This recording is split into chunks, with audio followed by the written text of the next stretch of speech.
Good evening on NDTV Profit. I'm Vikram and you're joining us on The Big Question. Now, the rupee has officially slipped into the 90s. And unless you've been a big Bollywood fan of that era, the 90s, it's not really the best of times, especially if you talk about your wallet, because here we are looking at the kind of ratio that's building up between the Indian rupee, the INR, and the USD, the US dollar.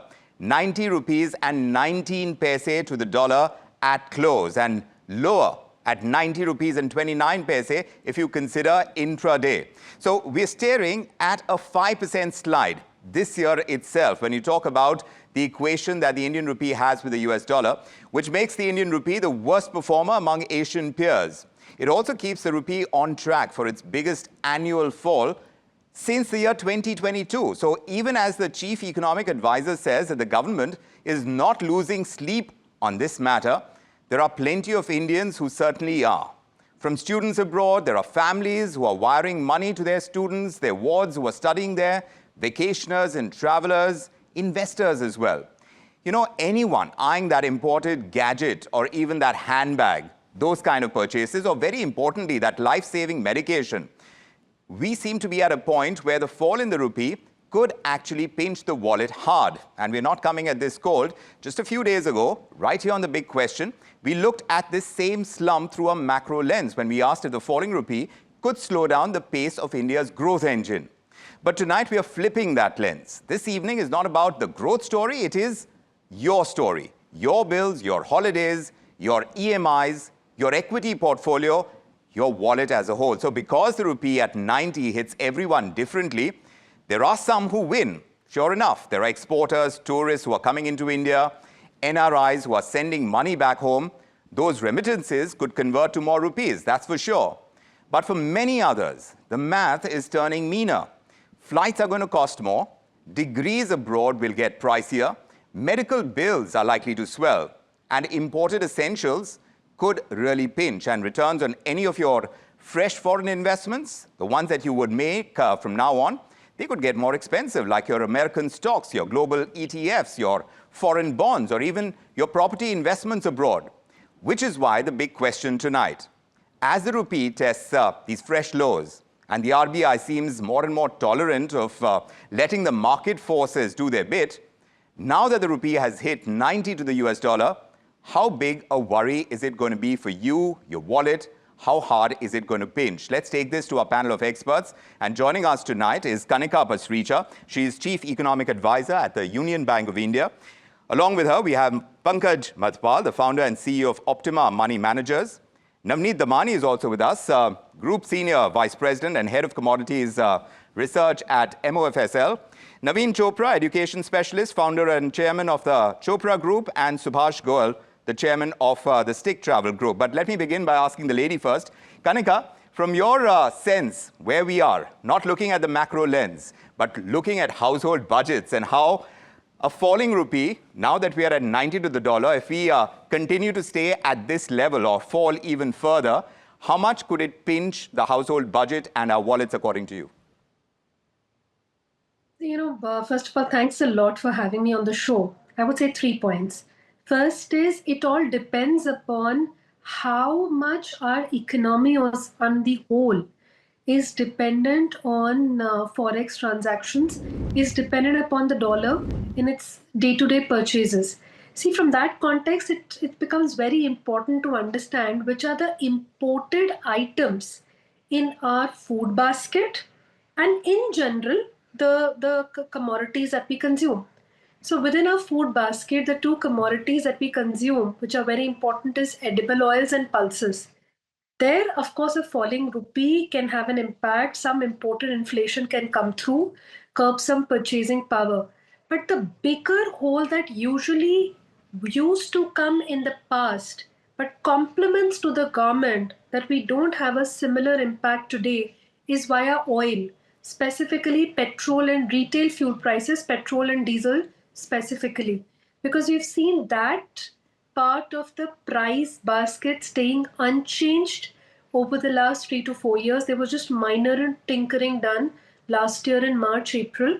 So despite the fact that the biggest cause of spike in imported inflation for the household consumption basket comes via oil prices, retail fuel prices, with the government keeping it practically unchanged. And I would say the OMC is keeping it practically unchanged for last few years. And the overall oil price is also subdued globally. That part of negative impact may be curbed. That's a good news. Right. Yes, the bad news is maybe some impact comes via pulses, edible oils, or the manufactured goods we consume, which is like mobiles, any manufactured good, because large part of it is imported. Thanks. Yes, indeed. And we'll keep checking in with you for that economic perspective. But Navneet Damani, from where you stand right now and the impact this could have on grocery bills going ahead from here, how significant an impact do you see when it comes to our wallets, the kind of spends that we do? When you see the rupee falling to the levels that it is, how much impact do you see coming through? Well, Vikram, it is definitely going to have a significant impact. We are net importers of a lot of things. As she mentioned, we consume a lot of edible oil. Along with that, pulses also is one part of the story. But we use a lot of crude oil. Particularly, we are net importers of crude oil. And if the kind of depreciation we are seeing vis-a-vis other currencies, it's likely to have an impact on the crude oil prices or the petroleum prices as well. Over the last 1.5 years, we've seen petrol prices very static at around 104, 105 on the domestic front in Maharashtra particularly. Whereas if you see in totality, they have not been tweaked much for the last 1 year. But this time around, with some bit of sideways consolidation in the crude oil prices, whereas depreciation in the rupee, this time around you can see that around the budget or post the budget, we will have a revision of prices in the crude oil front or petrol front as well, which could start to hurt some of the traders, investors, and consumers as well. So overall, things are going to get expensive, and as rightly pointed, a lot of consumption items like mobile phones, electronics, automobiles are already starting to feel the heat.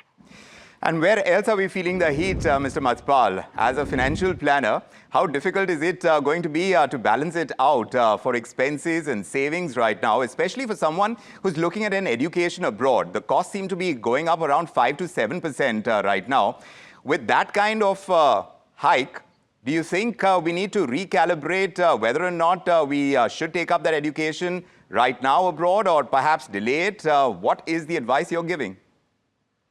It's very, very important. See, other than imported things, whether we import directly or import raw material, so definitely household budget will be affected by this. But most important thing you said, you are sending money outside India, whether means you want to have your children for their sending or for education, you want to send money outside. So, or for medical expenses outside, whatever means for region, you are sending money outside India, that is going to be costly. So if you take example of education, see, everyone plans for children education in advance. But when we plan education, generally we consider inflation.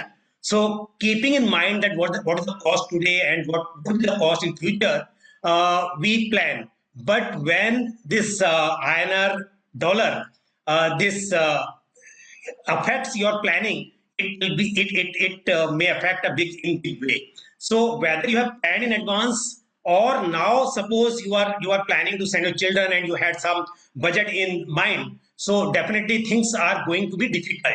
But as far as delaying the education is concerned, I think that is not possible.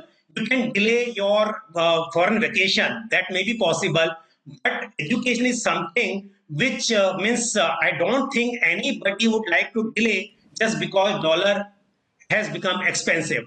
So only thing is that your borrowing may become higher. You may have to borrow more education loan if you are planning. Maybe that you have to take more loan now. But so it will directly impact your budget for education or for medical expenses even. If suppose you are sending somebody outside India for some treatment, that was something planned, so that can also not be delayed. So few things definitely you can consider, like in curtail expenses for education, medical expenses, or something which you have to send money outside for, that is going to be costlier for you. And talking about sending money, since we are on the subject of students abroad, Naveen Chopra, Now we are hearing that these students, if they have to spend about $1,000 a month, it's going to feel much heavier on the family wallet back home for that kind of transfer that may happen. It could mean a bigger lifestyle change for these students. Will they be forced to make this kind of lifestyle change if the rupee stays near 90? What's your sense? Vikram, thanks for having me. I'm going to go for the glass half full, maybe a bit more than half full. You would know and would have heard the statement many times that Indians are extremely innovative. You know, in the midst of all of these things that have been happening, the Indian student overseas education basket has expanded vastly. So previously, destinations that they were not even thinking of, they are now actually going to. Destinations like Kazakhstan, Tashkent, Bulgaria, Latvia, Lithuania. Germany has become a very big draw. The European countries like Italy, France, Spain, Greece has kicked in, Netherlands has kicked in. Many of these countries are not charging the big international tuition fees that the big 4 or 5 countries like the United States, Canada, UK, Australia, New Zealand have been charging. Also, a stable factor is that most of the big countries have got work while study allowances, which allows students to largely subsidize their studies. And if you stratified the student market in a socio-economic bands, the top band has never suffered. It doesn't matter where the rupee goes; they will still go because they can simply afford to send their kids. The middle band of the market, which does get impacted, is shifting its choices hugely. I mean, I was in Athens not so long ago, just a few weeks ago, and I walked into a store to buy a computer, and I find, lo and behold, there are 2 or 3 Indians who were serving there, and I started talking to them. All went there as students.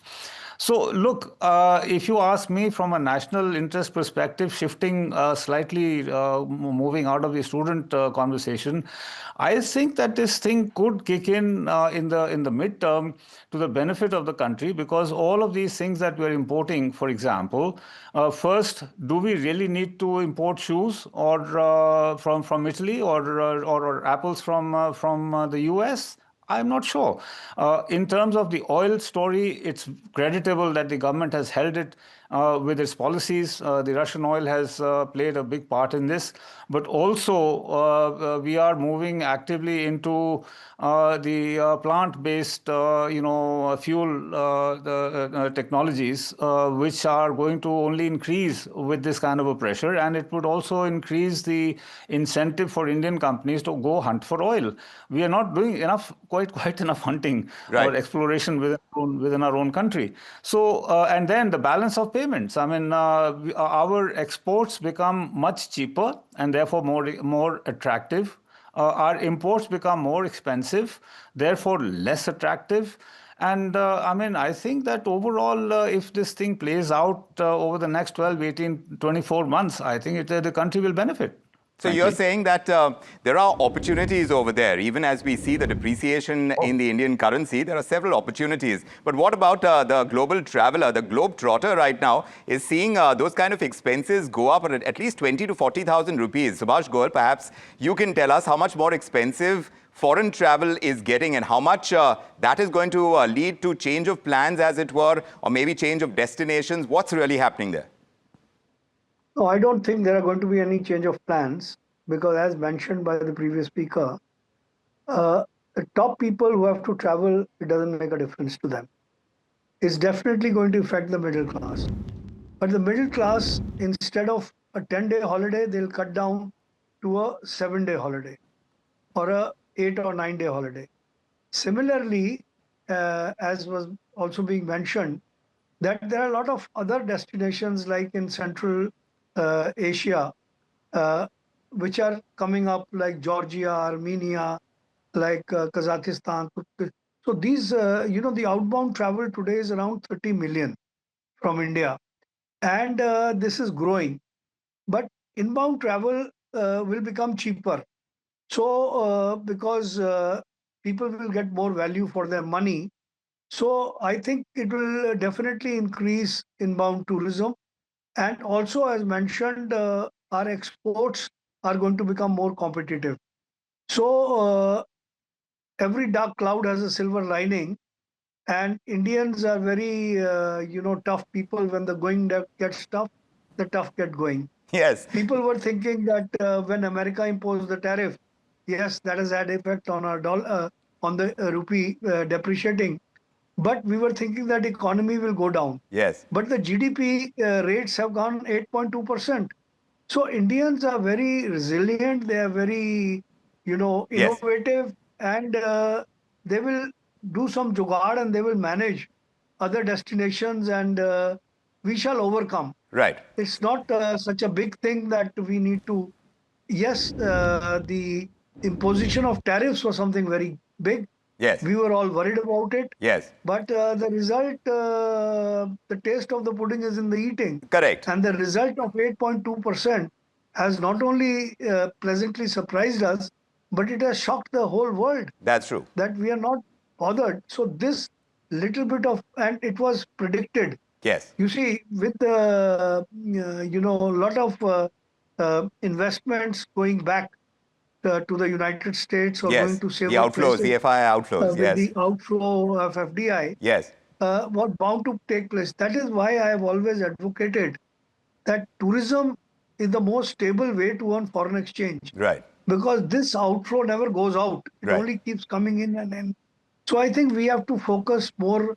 We have to redo our Incredible India campaign again, and we have to increase our inbound tourism, Yes. because inbound tourism has not even reached the pre-COVID level. Right. So I think here is an opportunity for us. Yes. And So you're let saying us, that innovation is going to lead the way, and Indians are yes. adept at doing this. Kanika, when you talk about the RBI, more at the macro level, of course, we are discussing this on the big question as well, about how the RBI is letting the rupee move, and it's letting it move more freely now. So for the average citizen, I want to ask you, does it mean more unpredictability when it comes to costs, like for essentials that we were talking about? Or do you think these day-to-day swings should not matter so much, like the positive sentiment that is coming through right now, that we will overcome, that this is not going to stay too long? Is that how you see it, looking at how the RBI is treating the fall in the Indian rupee? So, Vikram, basically, first our view on rupee becomes very important to assert here, and then we'll come to the household impact as well. See, rupee essentially is a depreciating currency. And fundamentally speaking, something that we all read about in our textbooks is that 3 to 4% inflation/interest differential between the US and Indian economy.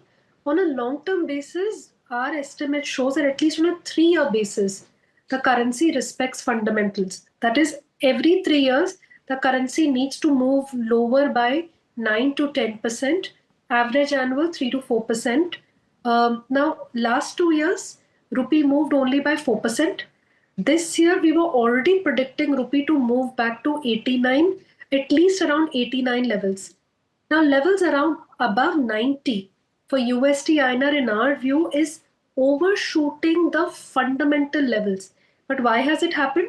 It's happened because of, first, delay in the US-India trade deal. There was a timing which was at least speculated by the market and indicated by the government sources was around November end. That timing has shifted to December end or beyond. We've got to see. Second is, December typically is a low liquidity environment in FX markets globally because foreign investors move out, because of which we see rupee also showing much sharper moves. The second point is RBI not present in the market. We firmly believe that the RBI is committed to containing volatility in the currency. Okay. Fundamentally, there's overshooting, or because of sentiment, it's overshooting, but volatility is being contained, so RBI is active. Right. Last point, I'll just take 30 seconds. On household budgets, we have a firmer view that yes, rupee will impact via manufactured goods, edible oils, pulses. But on the oil part, retail fuel prices part, in our view, the under recoveries, or I would say the over recoveries that the OMCs have enjoyed for the last few months, that will help offset the impact of a weaker rupee. We do not see hike in retail fuel prices in the immediate near term. Okay. And by March end, we see rupee below $90, which will also provide some cushion to these OMCs and the households as well. Thanks. So, yeah, that really kind of helps put in perspective that, yes, the RBI is there, but, it's not like they're completely letting the market forces play it out. They are going to ensure that there is not so much volatility when it comes to currency movement for the Indian rupee. But Navneet Damani, one area and which is very crucial is medical, the entire space of drugs and equipment. You think that is where we could feel the pinch a little bit more than the other aspects that we've talked about? Well, we import specialty medicals to a very large extent. Generics, we are pretty much self-sufficient, but specialty is something which we import in a very large extent. And it is reasonably going to bite pharma companies. In fact, the R&D activities in India is also pretty much at a very expedited pace. And I think to a very large extent, only a certain amount of or certain proportion of that will be able to hit the consumers. It's not going to be such a big detrimental factor. If the pace of the rupee continues to depreciate very sharply, then it is going to be some trouble. As the previous ma'am mentioned, the trajectory of rupee depreciation has been there from 52, we've been sliding to 91 or 90 and a half as we speak, and every 4 year in the last 45 years, rupee is depreciated by 12% on an average. So it ideally happens in a block of 4 years, it falls by 12% in 1 year, or in a staggered manner of 3 to 4% every year. This time around, what we are seeing is a one-time fall in 2025, and probably this might get curtailed as we approach 91 and a half. But for now, I don't think that until you have a reasonable amount of positive sentiment coming in, the RBI rate cut, which is around the corner, and a possible settlement between US and India trade truce, which should be announced anytime soon. Yes. Which ideally is favorable for both the nations. That has to be kept in mind. Then you might see some pause in the INR. Otherwise, we are headed towards 91.5, 92 as well. So a trade deal is going to be an important factor, something that your retail investor is not going to be able to control, or the person whose wallet is getting pinned. So Pankaj, Mathpal, for the retail investor, for one, who has, has been lucky enough to get some of those American tech stocks, this falling rupee could boost the value of their holdings. But for anyone who wants to buy more, that's going to become more expensive. So what is smarter right now, to take these profits, or do you think it would be smarter to stay invested? We believe in diversification. So diversification across the sectors, as well as diversification across geographical allocation. So considering that fact, if you have a reasonable allocation of international stocks in your portfolio, the advice is that you should stay invested. But yes, if you have a large allocation in international stocks or ETFs, in that case, you can book profit. But just because you have earned a little more than expected right now, and because of this rupee depreciation, does not mean that you should rebalance your portfolio immediately. So as I said, it depends that what is the percentage allocation in the international equity stocks or ETFs. Also, Mr. Mathpal, when you're talking about the kind of impact that a falling rupee could have on the positive side, I started off by saying that remittances, people who are remitting money, they stand to gain. But by how much? And should they be able to plan this better to reap the maximum benefits of a falling rupee? Definitely, Miss, if you are sending money to India from US, and it means that less dollar you have to send for the same amount of money. If you suppose want to buy a property in India, so definitely you have to spend lesser dollars. So in that case, if you had an opportunity, you can consider at this moment whether this investment in other asset classes, or especially real estate, etc. It could be in your favor. That can be planned. Chopra, if I may ask you, as we wind up this discussion, one practical tip for parents who are sending money abroad every month, what do you suggest they should be doing? Well, I mean, I think that they should be getting their children motivated to move more towards self-sufficiency while they are in country studying, through the medium of maximum utilization of the work allowance, because most countries not only allow work during term time, they allow students to work full time during their holidays, and Yes. it's usually 16, 17 weeks of holidays. So for the middle band of the market where money may have an issue, that's what they should be doing. And one thing Right. which definitely happens even now and has been happening all along is that most Indian students who are going overseas have already got relatives or close friends or people settled there. So there's a barter kind of thing that can happen. So to tide them over, they can ask for short-term loans from those people. Usually, we are a supportive, family-driven culture. Civilizationally, we support each other, and then pay them back. And this is something that does happen with increasing regularity. So I don't think that it's going to have a massive impact, and the long-term impact of the rupee depreciation. You see, products become more expensive, imported products become more expensive, so entrepreneurial Indians will be looking at setting up industries to produce those products here.